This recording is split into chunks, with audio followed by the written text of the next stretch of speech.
Fala galerinha da Super Ensino, sou a professora Nadine da Super Disciplina de História e hoje nós vamos estudar um assunto super importante chamado a presença negra na Amazônia. E eu vou convidar o João Mulato para contar comigo essa história. Mas professora, quem foi João Mulato? Isso vocês vão descobrir daqui a pouquinho. Nós vamos estudar a história da escravidão e como a presença negra contribuiu para a formação da nossa identidade. Mas professora, o que isso quer dizer? Quer dizer que, com a vinda dos africanos para cá, nesse primeiro momento escravizados, eles trouxeram com eles vários elementos do seu cotidiano. Eles trouxeram as suas religiões, as suas comidas típicas, os seus costumes e somando com o que a gente já tinha aqui com os nossos povos indígenas e europeus, isso ajudou, contribuiu para a formação da nossa identidade, contribuiu para o que nós somos hoje. Você sabia que a capoeira nasceu como uma forma de resistência e ela nasceu aqui no Brasil, com os escravizados. E lá no comecinho, ela era cantada nos seus idiomas, nas suas línguas nativas e muitas vezes na presença dos senhores de escravos.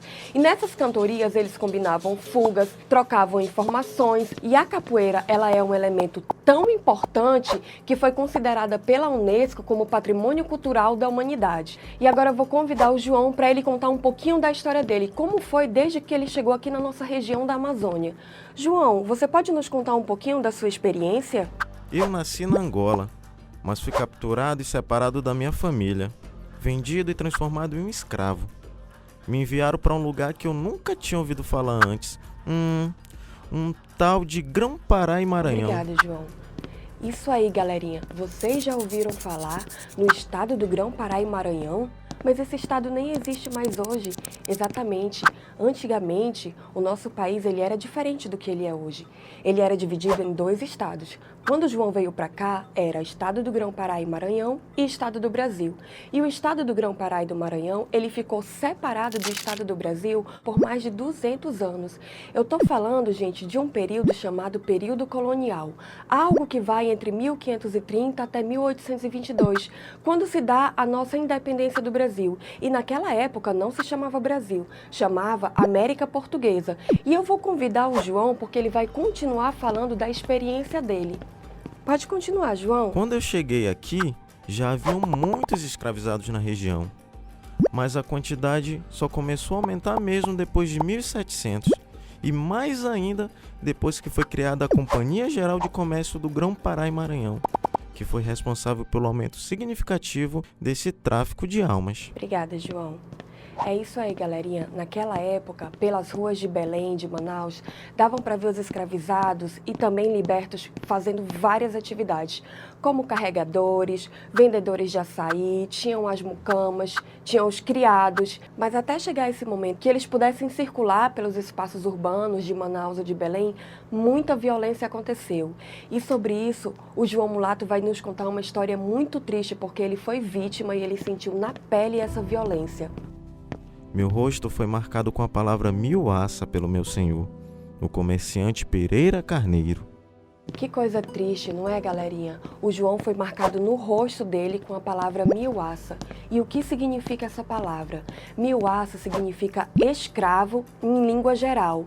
E essa língua geral, ela era chamada de Nhangatu.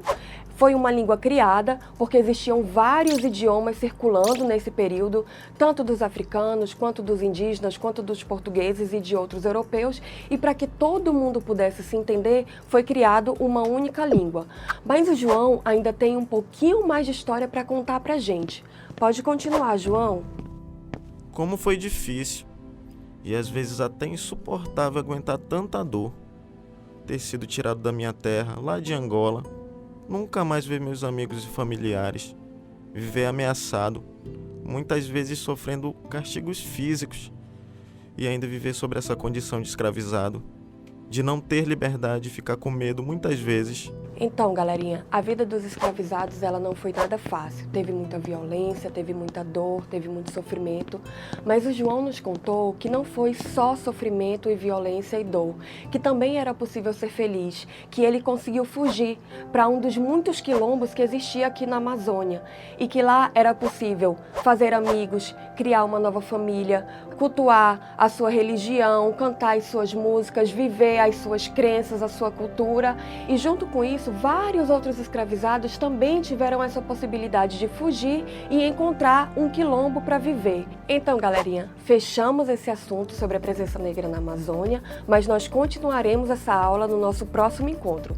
Não esqueça de continuar nos seguindo nas redes sociais, fazer os exercícios e ficar por dentro de todas as nossas programações aqui na Super Ensino. Até a próxima!